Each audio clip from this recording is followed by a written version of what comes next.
오늘 말씀도 계속해서 예수님의 기도의 내용을 담고 있는데 예수님은 제자들을 위하여서 기도하고 있습니다. 예수님이 이 하나님의 곁으로 가신 후에 이 제자들이 감당해야 될 사역 그리고 제자들에게 다가올 상황이 만만치 않기 때문에 예수님은 계속해서 제자들을 위하여서 기도하고 있습니다. 그런데 오늘 우리가 읽은 본문 말씀에서 가장 많이 반복되는 표현이 있습니다. 혹시 읽으면서 봉독하면서 무엇이 가장 많이 반복되는지 혹시 캐치하셨나요? 가장 많이 나오는 단어가 바로 아버지입니다. 예수님의 기도의 내용에서 이 아버지가 계속해서 반복되는 것은 예수님은 지금 하나님의 주권을 인정하고 그 주권 안에서 모든 것이 이루어지고 있다는 것을 믿음으로 선포하면서 기도하는 겁니다. 그래서 예수님이 제자들을 표현을 할 때 세상 중에서 내게 주신 사람이라고 말씀합니다. 그러니까 이 제자들은 지금 누구의 제자라는 것을 의미하냐면 표면적으로는 예수님을 따르는 예수님의 제자이지만 이들이 다 누구의 것이라고 말씀하냐면 하나님의 것이다라고 말씀하고 있는 거예요. 그래서 6절 말씀이 예수님이 이렇게 고백합니다. 6절 말씀 같이 한번 봉독합니다. 시작. 세상 중에서 내게 주신 사람들에게 내가 아버지의 이름을 나타내었나이다. 그들은 아버지의 것이었는데 내게 주셨으며 그들은 아버지의 말씀을 지키었나이다. 아멘. 예수님의 말씀에서 제자들은 원래 누구의 것이었다고요? 아버지의 것이었다라고 고백합니다. 그 아버지의 것이었던 제자들을 지금 예수님이 이 세상에 있는 동안 예수님께 주셨기 때문에 예수님은 제자들에게 아버지의 이름을 나타내었다라고 말씀하고 있습니다. 그러니까 예수님의 이 표현에서 우리가 알 수 있는 건 예수님은 이 제자들을 지금 하나님으로부터 위임받았다라고 이야기하는 겁니다.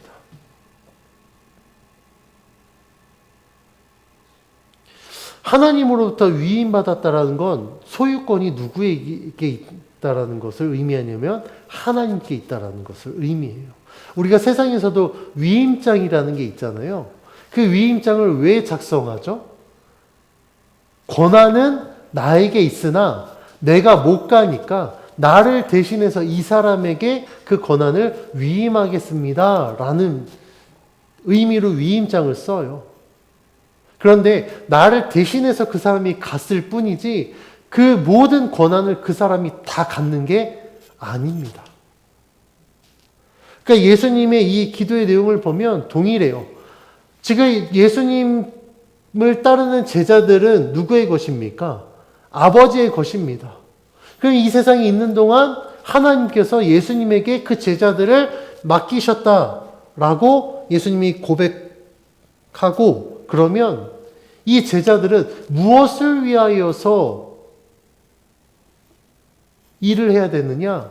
예수님을 위해서 일을 하는 게 아니라 하나님을 위해서 일하는 자들로 세워야 되기 때문에 예수님이 이렇게 표현하고 있습니다. 그러니까 예수님은 이 제자들을 본인을 위한 사람으로 세우지 않으셨습니다. 그 예수님이 그렇게 또 가르치지도 않으셨습니다. 만약에 예수님이 자기 자신을 위해서 제자들을 부르셨다고 한다면 하나님의 말씀을 그렇게 많이 가르칠 필요가 없었을 거예요. 어떻게 내가 뭘 좋아하는지, 나를 어떻게 도와야 되는지 아마 그런 것들을 가르쳤을 뿐 하나님 나라에 대해서 가르치지 않았을 겁니다. 그런데 예수님이 제자들이 가르치신 내용은 우리가 성경을 보면 내가 뭘 좋아한다, 어떤 음식을 좋아한다, 나는 이렇게 하기를 원한다라고 말씀하지 않으십니다. 예수님이 제자들이 가르치신 건 철저하게 하나님 나라의 복음이었어요. 하나님 나라는 이런 것이다 라는 것을 가르치셨습니다. 왜냐하면 이 제자들은 예수님 자신의 소유가 아니라 하나님의 소유이기 때문에 그렇습니다. 그래서 제자들이 하나님의 사람이고 하나님의 말씀을 위해서 예수님께 주신 사람이라는 사실은 그 다음 구절에서도 등장하게 되는데 8절 말씀 같이 한번 찾아서 봉독해 봅니다. 8절입니다. 시작. 나는 아버지께서 내게 주신 말씀들을 그들에게 주었사오며 그들은 이것을 받고 내가 아버지께로부터 나온 줄을 참으로 아오며 아버지께서 나를 보내신 줄도 믿었사옵나이다. 아멘. 예수님께서 제자들을 무엇으로 가르쳤다라고 말씀하냐면 아버지께서 내게 주신 말씀을 내가 그들에게 주었습니다라고 말씀하고 있어요. 그러니까 예수님의 생각을, 예수님의 것을 그들에게 주신 것이 아니라 아버지께서 예수님께 주신 그 말씀을 제자들에게 주었다라고 예수님이 말씀하고 있습니다. 그 결과 어떻게 됐는가? 예수님께서 제자들에게 정말 하나님의 것을 주셨는지 안 주셨는지 어떻게 알 수 있는가? 열매를 통해서 알 수 있다라는 거예요. 예수님의 그 가르침의 결과가 어떻습니까? 8절 말씀에 보니까 그들이 이것을 받고 나서 내가 아버지께로부터 나온 줄을 참으로 알게 되었고 아버지께서 나를 보내신 줄도 믿었습니다라고 이야기해요. 그러니까 하나님의 것으로 가르쳤더니 그 결과가 어떻게 됐다고요? 하나님을 믿게 되었다고요. 만약에 예수님이 예수님의 것으로 제자들을 가르쳤다라고 한다면 그 결과가 어떻게 됐겠습니까? 예수님을 맹신하는 자들이 됐겠죠. 예수님만을 따르는 자들이 되었을 겁니다. 그런데 예수님께서 예수님의 것이 아닌 하나님의 것으로 제자들을 가르쳤고 그들에게 주었다라는 그 결과가 바로 오늘 본문에 예수님이 말씀하신 것처럼 그들이 하나님을 믿게 되었고 내가 하나님께로부터 온 그리스도라는 사실을 믿게 되었습니다라고 이야기하고 있습니다. 예수님이 하나님께로부터 온 것을 알게 되었다라는 것은 그들이 구약의 선지자들을 통하여서 하나님이 예언하신 그 그리스도가 바로 예수님이라는 사실을 믿었다라는 것을 의미합니다. 즉, 제자들은요, 예수님을 통하여서 하나님 나라를 배우게 되었고, 그 가르침을 통하여서, 하나님의 말씀이 예수님을 통해서 성취되었구나, 라는 것을 믿게 되었다라는 거예요. 이러한 제자들의 모습은요, 당시 유대인들과 분명히 달랐습니다. 똑같은 말씀을 받았지만 당시 유대인들은 어땠습니까? 예수님의 말씀을 오히려 부정했습니다. 왜 부정했습니까? 자신들의 생각과 맞지 않았거든요. 자신들의 그 관습과 맞지 않았기 때문에 예수님의 말씀을 거부하고 부정했습니다. 그러면 제자들은 유대인이 아니었을까? 아니죠. 제자들도 유대인이었습니다. 똑같이 유대의 관습을 따르는 자들이었습니다. 그런데 제자들은 예수님을 믿었고 유대인들은 예수님을 믿지 않았습니다. 어떤 차이가 있었을까? 가장 큰 차이는요, 자신의 것을 내려놓았느냐, 붙들고 있느냐의 차이였습니다. 유대인들은요, 자신들의 것을 포기하지 않았어요. 자신들이 갖고 있는 지식 안에서, 관습 안에서 예수님을 바라봤기 때문에 예수님의 가르침을 그들이 인정할 수 없었습니다. 그러나 제자들은 어땠습니까? 제자들은요, 예수님을 만나고 나서 자신의 모든 것을 내려놓았습니다. 생업을 내려놨고요. 가족을 내려놨습니다. 자신이 생활했던 삶의 터전을 떠났어요. 모든 것을 내려놨기 때문에 제자들은 예수님의 말씀을 믿을 수 있게 된 것입니다. 이와는 반대로 유대 지도자들은 어땠습니까? 유대 지도자들은요, 계속해서 예수님을 정죄했어요. 그 정죄의 기준은 무엇이었습니까? 그들이 갖고 있는 지식이었거든요. 아무리 하나님의 말씀이라고 예수님이 선포해도 그들은 그것을 하나님의 말씀으로 받지 않았습니다. 그럼에도 불구하고 예수님은요, 세상을 포기하지 않으셨습니다. 계속해서 자신을 거부하는 자들을 향하여서 말씀을 선포했어요. 하나님 나라의 복음을 증거하셨다고요. 그럼에도 불구하고 세상은 예수님을 끝까지 거부하였습니다. 예수님은 계속해서 기도하는 가운데 예수님이 강조하는 것이 있었습니다. 아까 제가 서두에 말씀드린 오늘 본문에 가장 많이 나오는 표현이 바로 아버지의 것입니다. 그러니까 하나님의 주권을 인정하여 아버지의 것을 강조하십니다. 예수님은 제자들도 아버지의 것이고 세상도 아버지의 것이고 예수님이 가르친 말씀도 아버지의 것이었다라고 이야기를 합니다. 예수님은 왜 이렇게 하나님의 말씀을 전하셨고 제자들에게도 그 말씀을 지키게 하셨을까? 그 이유에 대해서 10절 말씀은 이렇게 고백합니다. 10절 말씀 같이 한번 봉독합니다. 시작. 내 것은 다 아버지의 것이요 아버지의 것은 내 것이온데 내가 그들로 말미암아 영광을 받았나이다. 아멘. 방금 봉독한 구절에서 예수님은요, 주의 말씀을 믿고 그 말씀대로 살아가는 제자들을 통하여서 영광을 받았다라고 말씀합니다. 이 구절에서 굉장히 놀라운 사실이 발견할 수 있습니다. 그것은 무엇이냐면 하나님은 과연 무엇으로 영광을 받으시는가입니다. 하나님이 무엇으로 영광을 받으실까요? 하나님은요, 하나님의 것으로 영광을 받으신다는 사실을 우리는 기억해야 됩니다.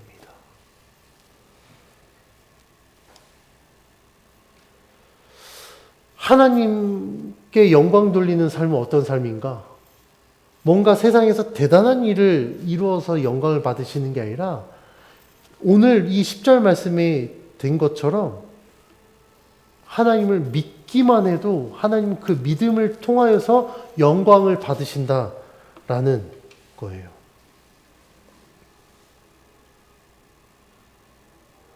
하나님을 제대로 믿으면요, 그 믿음을 통해서 영광을 받으신다라는 겁니다.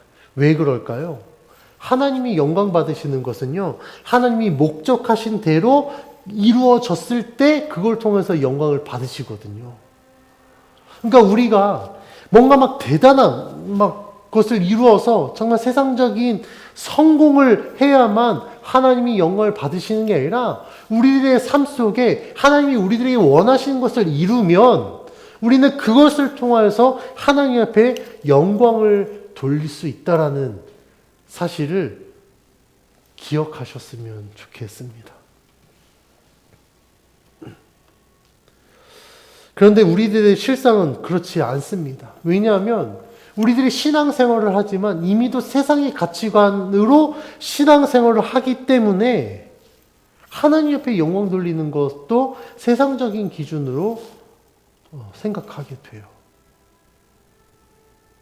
그러니까 뭔가 성공해서 막 최고의 세상의 가장 높은 자리에 있어서 내가 믿음으로 이렇게 됐습니다라고 해야만 하나님이 영광을 받으신다라는 생각을 한다라는 거예요.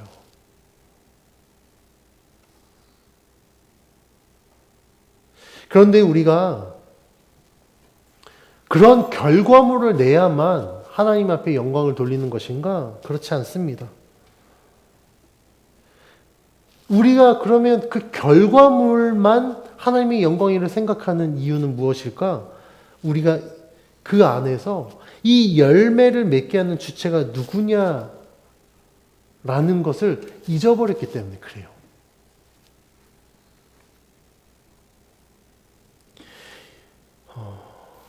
열매는 어떻게 맺습니까? 가지가 스스로 열매를 맺게 할 수 있습니까? 그렇지 않아요.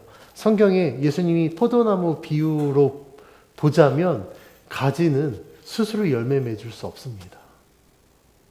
그 우리는 가지라고 말씀하셨잖아요. 그러면 우리는 스스로 열매를 맺을 수 있을까요? 없을까요? 우리는 열매 못 맺습니다. 그럼 열매는 누가 맺게 합니까? 농부이신 아버지께서 열매를 맺게 하실 때 우리는 비로소 열매를 맺을 수 있습니다. 우린 독자적으로 열매를 못 맺어요. 어떻게 열매를 맺습니까? 가지는 나무에 붙어 있어야 비로소 열매를 맺을 수 있다라는 거예요. 그런데 대부분의 사람은 이런 사실을 망각한 채 살아갑니다. 내가 가지라는 사실을 외면한 채 마치 내가 농부도 되고 나무도 되는 것처럼 살아간다라는 거예요. 그러니까 하나님께 영광을 돌리는 열매를 내가 맺으려고 합니다. 그래서 하나님께 영광을 돌리는 것도 하나님의 기준이 아니라 내 기준에서 열매를 정하고 그걸 맺으려고 한다라는 거예요. 이런 것의 가장 대표적인 예가 뭐냐면 번영신학이라는 겁니다. 우리 성도님도 혹시 번영신학이라고 들어보셨나요? 번영신학은 세계 2차 대전 이후에 미국에서 시작된 신학이거든요. 이게 가장 대표적인 예가 뭐냐면 축복을 강조하는 거예요. 그러니까 하나님이 함께 하시면 복을 받는다. 웃으면 복이 와요가 아니라 예수 믿으면 복이 와요가 우리나라에서도 굉장히 유행했었습니다. 70년대, 80년대 아마 우리나라 경제 성장을 이루는 그 시기에 이 신학이 우리나라의 한국 교회에도 굉장히 자리 잡았어요. 이 신학의 가장 큰 폐해가 뭐냐면 성공하지 못하면 하나님이 함께 하지 않으신다라는 거예요. 굉장히 비성경적인 겁니다. 왜냐하면 우리가 예수 믿으면 예수 믿고 난 이후에 꽃길만 걸을까요? 그렇지 않아요. 우리 성도님들 한번 생각해 보십시오. 여러분들이 예수님 믿기 전과 믿고 난 이후에 한번 생각해 보자고요. 여러분들 예수 믿고 난 이후에 경제적으로 부자 되셨습니까? 아니, 더 건강해지셨어요? 아니면 예수 믿고 났더니 삶에 문제가 하나도 없이 너무나도 평탄한 삶을 살고 계십니까? 그러지 않습니다. 그럼 이게 어떻게 된 거예요? 예수 믿으면 잘 돼야 되는데 우리들의 삶의 실상은 그렇지 않잖아요. 그러니까 뭐라고 이야기하냐면 너 회개해. 요즘에는 그런 표현 잘 안 하는데요. 제가 어렸을 때만 하더라도 누가 잘못했자 그러면 교회 식구들이 가서 협박했어요. 물질에 어려움이 있으면 너 11조 똑바로 안 해서 그래. 뭐 건강한 너 주일 성수 안 해서 그래. 뭐 아니 위로하는 게 아니라 가서 협박을 하더라고요. 아니요. 근데 이건 잘못된 겁니다. 예수 믿는 사람이 병에 걸리면 정말 하나님이 함께하지 않아서 병을 얻은 걸까요? 물질에 어려움이 있으면 하나님이 함께하지 않아서 어려움이 있을까? 그렇지 않아요.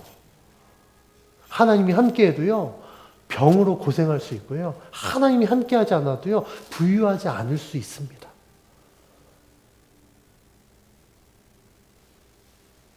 하나님의 역사는요. 절대 표면적인 것들로 평가될 수 없다라는 거예요. 세상에서 말하는 성공이 반드시 하나님께 영광을 돌린다라고 말할 수 없습니다. 왜냐하면 어떤 것은요, 어떤 경우는 세상에서는 되게 실패한 것 같지만 하나님은 그 실패를 통해서 영광을 받으시는 경우도 굉장히 많기 때문에 그래요. 그 대표적인 예가 예수님의 십자가입니다. 예수님의 십자가에 못 박혀 죽으셨을 때 그때 당시에 사람들은 예수님이 실패한 거라고 생각했어요.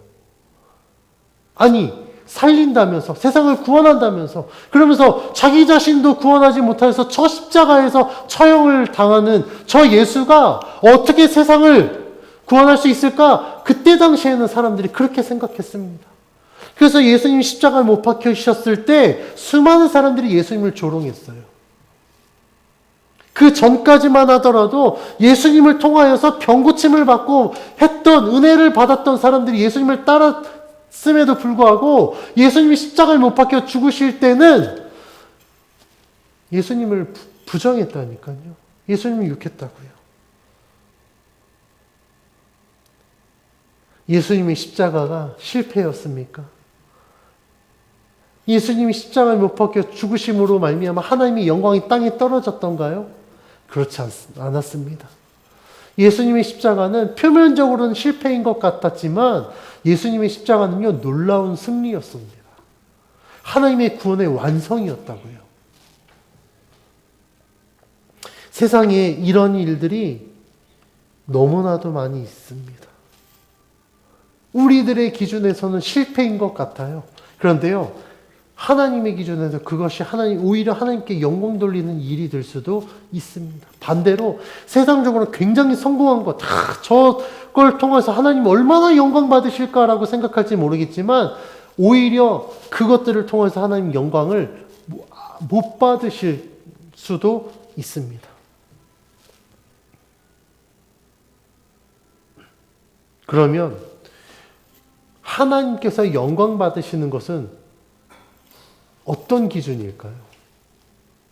세상에서의 성패가 하나님의 영광을 좌지우지하는 것이 아니라 얼마만큼 하나님 말씀에 순종했느냐가 하나님께 영광을 돌리느냐 못 돌리느냐의 차이를 나눕니다.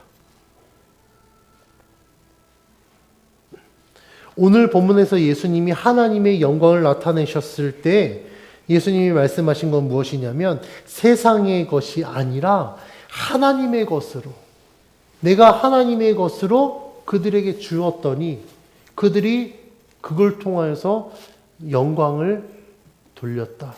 내가 그것을 통해서 영광을 받았다라고 말씀하고 있습니다. 우리는 이 부분을 통해서 하나님이 영광을 받으시는 삶이 어떠한 삶인가를 알 수 있습니다. 하나님은요, 세상의 것으로 영광 받으시지 않아요. 그러니까 세상의 것으로 우리가 하나님께 영광을 돌리겠다라고 여러분들 혹시 생각하고 있다면 그 생각 내려놓으십시오. 내가 열심히 돈 많이 벌어서 영광 돌려야지. 물질을 통해서 받으실 수도 있지만 그게 100%가 아니라니까요. 내가 세상에서 성공해서 영광 돌려야지. 아닐 수도 있습니다. 우리 아이들 있지만 아이들이 내가 전교 1등에서 영광 돌려야지. 그러면 전교 2등하고 전교 10등하고 중간하는 애들은 하나님께 영광 돌릴 자격조차도 없는 애들일까요? 부자 돼서 해야지. 그러면 부자의 기준이 어느 정도인지 모르겠지만 그러면 영광 돌릴 수 있는 사람들 많지 않아요. 그런데 하나님은요, 모두를 통해서 영광 받으실 수 있는 분이거든요. 그럼 무엇으로 영광을 돌리겠습니까? 세상의 것이 아니라 하나님의 것입니다.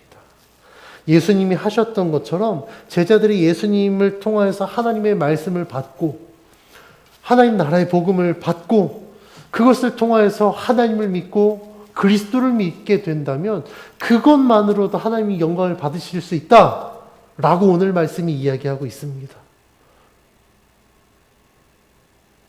그러면 우리들도 동일해요. 우리들이 하나님 앞에 영광을 돌릴 수 있는 삶은 무엇으로 가능합니까? 세상의 것이 아니라 하나님의 것으로 가능합니다. 내가 부자가 되지 않아도 내가 말씀에 순종하면 그 순종하는 삶을 통해서 하나님께 영광 돌릴 수 있습니다. 전교 1등이 되지 않아도 정말 명문대에 가서 막 성공하지 않아도 내 안에 복음이 살아있고 내가 그 복음으로 살아간다면 하나님은 그 삶을 통해서 영광을 받으실 수 있습니다. 우리가 정말 하나님의 영광을 나타내는 삶을 살기를 원한다면 내 안에 세상의 것으로 채울 것이 아니라 하나님의 것으로 채워야 됩니다. 하나님의 말씀으로 채워야 되고요. 나를 구원하신 예수 그리스도의 십자가의 복음으로 채워야 되고, 하나님이 우리들에게 약속하신 그 하나님 나라의 복음으로 우리를 채웠을 때에 우리는 비로소 하나님께 영광 돌리는 삶을 살게 되는 겁니다. 이렇게 하나님의 것으로 하나님의 영광을 돌리는 자들 가운데 나타나는 놀라운 현상들이 있습니다. 그 현상이 오늘 본문 11절에 기록되어 있는데 11절 말씀 같이 한번 봉독해 봅니다. 시작. 나는 세상에 더 있지 아니하오나 그들은 세상에 있사옵고 나는 아버지께로 가옵나니 거룩하신 아버지여 내게 주신 아버지의 이름으로 그들을 보전하사 우리와 같이 그들도 하나가 되게 하옵소서. 아멘. 예수님은요, 하나님 아버지의 이름으로 제자들을 보전하셔서 아버지와 아들이 하나가 된 것 같이 그들도 하나가 되게 해달라고 기도하고 있습니다. 이 말씀은 예수님이 나는 더 이상 세상에 있지 아니하오나 그들이 예수의 이름으로 복음을 전하고 교회를 세우고 하나님 나라를 전해야 되기 때문에 제자들에게 하나님이 함께하여 주셔서 그들이 임마누엘의 하나님과 함께하는 삶을 살 수 있게 해달라고 하나님 옆에 간구하는 기도의 내용입니다. 이 11절 말씀에서 우리가 살펴봐야 될 것은 무엇이냐면 하나됨입니다. 뭘 살펴봐야 된다고요? 하나됨이요. 예수님이 말씀하신 것, 하나됨. 예수님은요, 하나님의 말씀에 순종함으로 말미암아 하나님의 구원을 이루셨습니다. 예수님이 왜 이 일들을 감당하셨습니까? 죄로 인하여서 하나님과 우리가 완전 관계가 깨어졌잖아요. 단절됐다고요. 죄 때문에.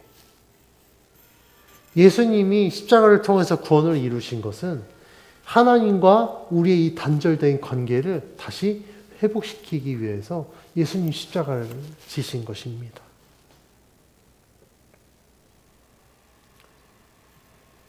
그래서 우리는 예수님을 통하여서 하나님께 나아갈 수 있게 되었습니다. 예수님을 통해서 하나님께 기도할 수 있고요.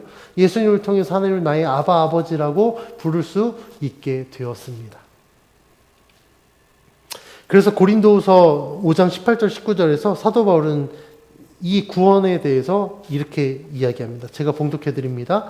모든 것이 하나님께로서 났으며 그가 그리스도로 말미암아 우리를 자기와 화목하게 하시고 또 우리에게 화목하게 하는 직분을 주셨으니 곧 하나님께서 그리스도 안에 계시사 세상을 자기와 화목하게 하시며 그들의 죄를 그들에게 돌리지 아니하시고 화목하게 하는 말씀을 우리에게 부탁하셨느니라. 사도 바울은 하나님께서 예수 그리스도로 말미암아 우리와 하나님을 화목하게 하셨다라고 기록하고 있습니다. 그러니까 하나님과 화목하게 되었다라는 건 하나님과 하나 되었다라는 걸 의미하거든요. 그러니까 우리가 예수 그리스도로 말미암아 하나님과 함께 할 수 있게 되었다라고 사도 바울은 이야기합니다. 그냥 하나님과 하나 된 것으로 끝나지 않고 그와 더불어 우리들에게 우리가 하나님과 화목하게 된 것 같이 화목하게 하는 직분도 우리들에게 주셨다라고 말씀하고 있습니다. 그러면 이 고린도후서 말씀을 근거로 했을 때 우리는 하나님과 화목하게 된 자일 뿐만 아니라 화목하게 하는 직분을 받은 자라는 사실을 알 수 있습니다. 이것이 우리를 구원하신 구원의 목적이라고 할 수 있습니다. 우리가 하나가 되게 하는 직분을 받았다라고 기록하고 있잖아요. 우리는 하나가 되게 하는 일을 감당해야 되거든요. 그럼 여기에서 가장 중요한 것이 있습니다. 그것은 무엇이냐면 내가 하나가 되기 위해선 내가 먼저 하나가 되어야 된다라는 거예요. 내가 하나님과 화목한 관계가 되지 않고 다른 사람을 하나님과 화목하게 할 수 있다? 불가능한 일입니다. 그래서 하나님과 화목하게 하는 직분을 감당하기 위해선 내가 먼저 하나님과 화목한 자가 되어야 됩니다. 그래서 우리 성도 각 개개인이 먼저 하나님과 하나가 되어야 되고, 그렇게 하나님과 화목하게 된 성도들이 모였을 때 교회 공동체가 됩니다. 이러한 성도가 예수를 믿을 수 있고, 이러한 교회가 예수를 믿게 할 수 있다라고 성경은 말하고 있습니다. 주 안에서 하나됨은요, 성경이 말하고 있는 아주 중요한 진리입니다. 우리가 감당해야 될 사명입니다. 주 안에서 우리가 하나가 되고 성도와 성도가 하나가 되었을 때 비로소 온전한 교회 공동체가 될 수 있고, 그런 교회와 교회가 한 공동체가 되었을 때 비로소 하나님 나라가 될 수 있거든요. 이게 성경이 말하고 있는 하나됨의 원리입니다. 그런데 요즘에 우리가 살고 있는 이 삶의 환경에서 이런 하나됨을 이루는 것 너무나도 어렵습니다. 분명히 어려워요. 지금 세상은 하나가 될 수 없는 환경에 놓여져 있습니다. 우리는 하나가 될 수 없는 환경에 살아가고 있어요. 사회의 어떤 분야에서도요, 하나가 되는 걸 찾기가 어렵습니다. 이념 간의 갈등, 정치적 갈등, 외교적 갈등, 세대 간의 갈등, 성별 간의 갈등, 모든 분야에서 다 갈등의 요소들이에요. 그러다 보니 어떻습니까? 우리나라 안에서는 국내 정세는 국내 정세대로, 남과 북의 관계는 남북 간의 관계대로, 세계로 나아가면 세계 모든 정세는 또 세계대로, 너무나도 많은 영역에서 갈등이 너무나도 판을 치고 있습니다. 이런 세상에서 우리가 하나가 되게 하는 삶을 살겠다라는 것은요, 대단한 십자가를 지는 것과도 같습니다. 그렇다고 해서 우리가 포기해야 될까요? 우리도 똑같이 분열하는 가운데 살아야 될까요? 아니요, 그렇지 않습니다. 왜냐하면 고린도후서 5장 18절에 기록된 것처럼 하나님은 우리들에게 화목하게 하는 직분을 주셨거든요. 그러면 우리가 예수 그리스도를 믿는 자라면 우리가 그 일들을 감당해야 됩니다. 분열과 갈등이 심각한 세상 가운데 하나님의 말씀으로 살아야 되는 게 우리들의 사명이라는 겁니다. 그런데 결코 쉽지 않습니다. 저도 보니까 쉽지 않더라고요.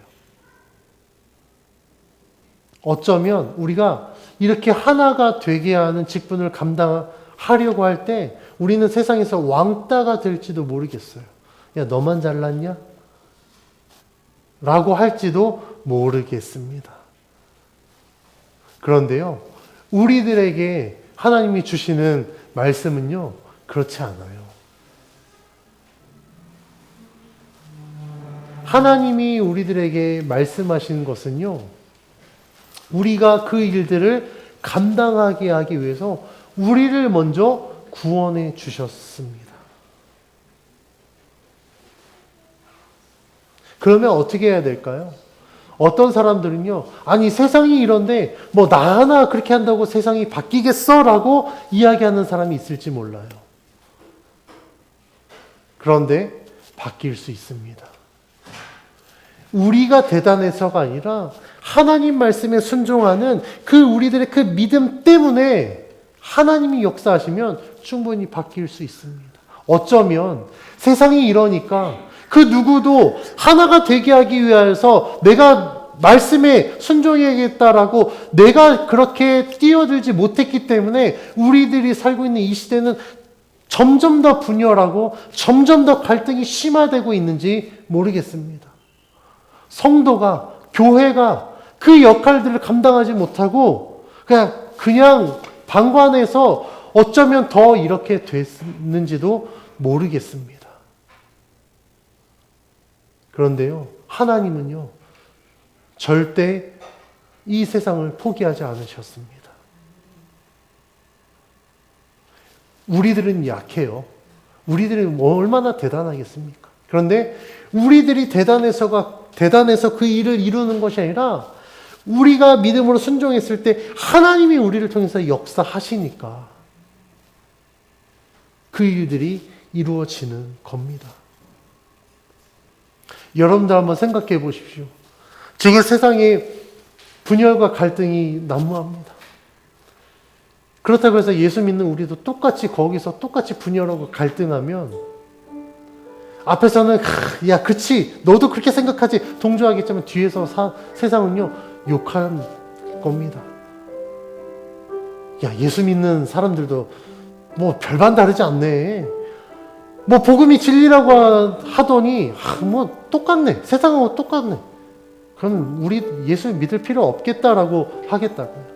그런데 우리가 하나님 말씀에 순종하는 삶을 살면서 사람들은 야 너만 잘났냐라고 앞에선 욕할지 모르겠어요. 근데 돌아서면요 야 예수 믿는 자는 다르네. 아니 세상은 다 저렇게 하는데 예수 믿는 애들은 왜 저렇게 하지? 근데 그 왜의 원인을 봤더니 아 그게 복음이었구나. 그게 말씀이구나. 분명히 한 번에 확 바뀌지는 않습니다. 그러나 우리가 하나님의 말씀에 순종함으로 하나님의 법으로 살아가면 조금씩 바뀌기 시작하거든요. 그러면 가랑비에 옷 젖는다고 그 조금씩 변하는 것들을 몰랐는데 결정적인 순간에 이 사람들은요 예수 믿는 우리들에게 그 답을 찾으러 올 겁니다. 자신들이 어려운 상황에 처하면 야 무엇이 너를 그렇게 바꿨는지 우리들에게 그걸 물어볼 겁니다. 그때 우리는 이야기하면 됩니다. 그게 복음이야. 그게 하나님의 말씀이야. 그게 하나님의 사랑이고 그게 하나님의 평화고 그게 하나님의 방법이야 라고 우리들이 증거하면 됩니다.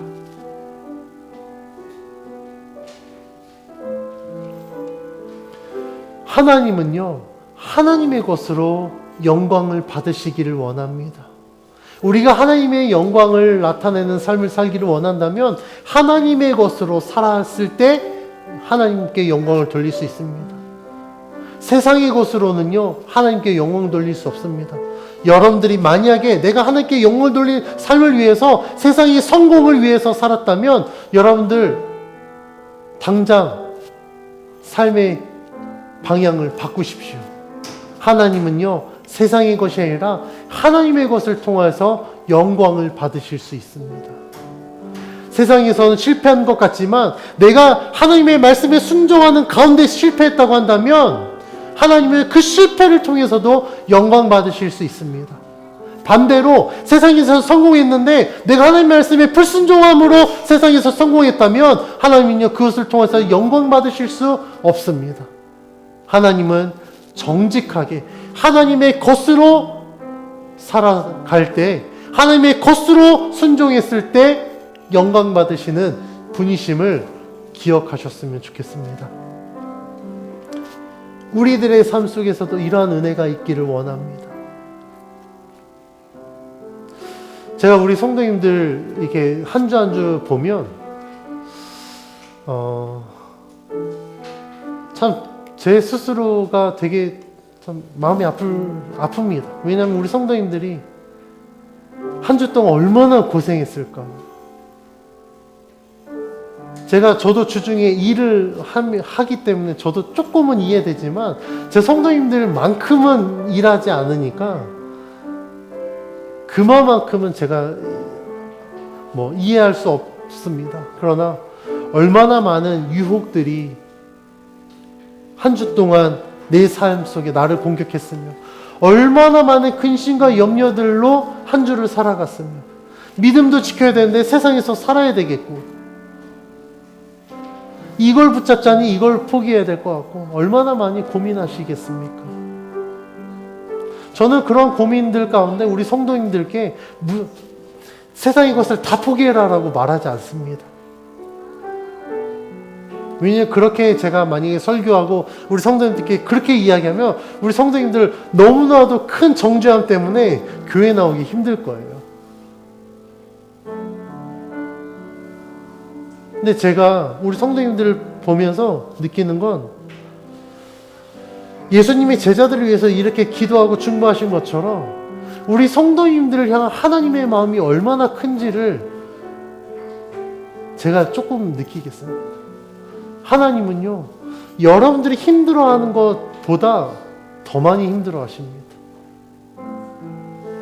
그렇게 살지 못한 것으로 하나님이 여러분들을 정죄하는 것이 아니라 그렇게 연약한 부분 때문에 아파하는 그 마음을 하나님은 위로하기를 원하신다고요. 그래서 저는 우리 성도님께 믿음으로 권면합니다. 하나님의 것으로 영광 돌리는 삶을 사는 게 분명히 맞습니다. 그런데요, 내가 하나님의 것으로 내가 이렇게 살지 못했다고 해서 정죄함을 가질 것이 아니라 하나님 앞에 솔직히 기도하십시오. 하나님, 나의 연약함 아시죠? 저의 수준이 이거밖에 안 됩니다. 그럼에도 불구하고 하나님께서 나를 구원하신 것은 이러한 삶을 살게 하기 위해서 나를 구원해 주셨으니까 하나님, 나와 함께 해주십시오. 상한 마음은 위로하여 주시고 치유하여 주시고 부족함은 채워주셔서 정말 내가 하나님의 것으로 정말 하나님 앞에 영광 돌리는 삶을 살 수 있도록 하나님 저와 함께 해주십시오. 그렇게 기도했을 때 하나님은 분명히 함께 해주실 줄 믿습니다. 오늘 본문 말씀에서 예수님이 말씀하셨습니다. 하나님 앞에 기도하셨습니다. 하나님, 아버지께서 아버지의 이름으로 그들을 보존하사 그들도 우리와 같이 하나가 되게 하옵소서.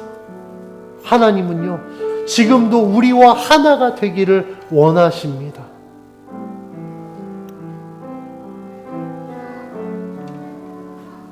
예수님이 우리를 위해서 기도해 주셨습니다. 우리들의 삶 속에, 우리들의 삶의 자리 가운데 주님이 우리를 위해 기도하고 계십니다. 혹시라도 여러분들의 삶 속에, 여러분들의 마음 속에 아픔이 있고 근심이 있다고 한다면 여러분들 믿음으로 이겨내십시오. 그리고 누군가 널 위해 기도하네라는 찬양이 있습니다. 그 찬양이 우리를 위해서 중보하시는 보혜사 성령이 우리와 함께한다라는 그 내용을 담고 있거든요. 주님은 절대 우리를 포기하지 않으시고 우리를 위해서 기도하시는 하나님이심을 믿음으로 선포하고 승리하는 우리 모두가 되길 주의 이름으로 간절히 축원합니다.